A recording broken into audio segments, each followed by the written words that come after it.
Prime Minister Honorable Philip J. Pierre also leads the region's quasi-cabinet on sustainable development and climate change. During the regional launch of the United Nations Early Warning for All initiative on February 6, Prime Minister Pierre advanced his advocacy for the implementation and integration of early warning systems into the national disaster preparedness plans of Caribbean nations. It is also known that in 2017, the 2017 hurricane season was the costliest on record, with close to US $300 billion in damages. And so, disaster risk reduction, mitigation, building resilience, and recovery have become top priority action areas for the survival of the Caribbean states. Target G of the Sendai Framework for Disaster Risk Reduction is to, and I quote, substantially increase the availability of and access to multi-hazard warning systems and disaster information and assessments to people by 2040. Note the emphasis on the word people.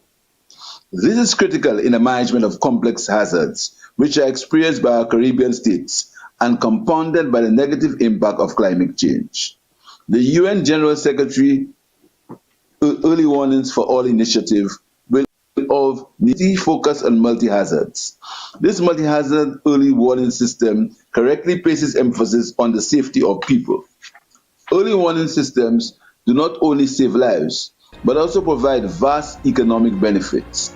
Guided by the empirical data, the Prime Minister urged regional governments to employ early warning systems as its effective usage can save lives, minimize loss and damage of property and infrastructure, and improve resilience to natural hazards.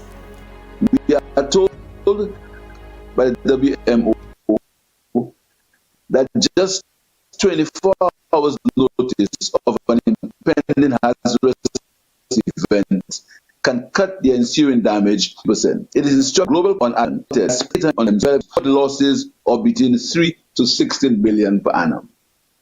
With hazards ranging from hurricanes, earthquakes, flooding, volcanic eruptions, health pandemics, and those related to pests and diseases on crops and livestock, there is no doubt that a multi-hazard approach is necessary, involving coordination across numerous national ministries and agencies, and also regional agencies, all effectively operating early warning systems to adjust the onslaught of hazards to which the Caribbean region is exposed.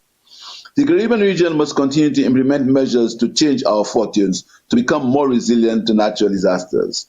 The Regional Comprehensive Disaster Management Strategy is the Caribbean vehicle for the implementation of the Sendai Framework for Disaster Risk Reduction. From the Office of the Prime Minister, Rihani Isidore.